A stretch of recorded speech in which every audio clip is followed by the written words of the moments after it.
अस्सलाम वालेकुम। तुसी भी वेख्या होना दामे मुहब्बत नां दा ड्रामा। सस्स साहबा की फरमाउण डियां, मैं अपने असूलां तो पिछे हटण वाली नहीं, कोई मैनू झुका नहीं सकदा। जेह्ड़े असूलां तो पिछे हटदे नहीं, जिन्हां अपने असूल बना के दूसरे दी जिंदगियां अजाब कीतियां, उन्हां नूं किन्ने याद रक्खेआ?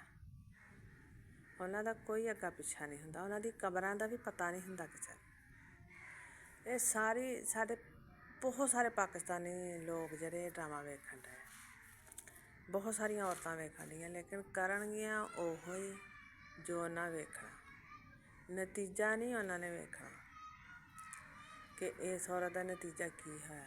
ਉਹਨਾਂ ਨੇ ਇਹ ਕਹਿਣਾ ਕਿ ਅਸੀਂ ਬਿਲਕੁਲ ਰਾਈਟ ਆ, ਇਹਦੇ ਨਾਲ ਬੁਰਾ ਹੋਇਆ, ਸਾਡੇ ਨਾਲ ਤਾਂ ਨਹੀਂ ਹੋਇਆ। ਲੋਕ ਵੇਖ ਕੇ ਵੀ ਸਬਕ ਹਾਸਿਲ ਨਹੀਂ ਕਰਦੇ।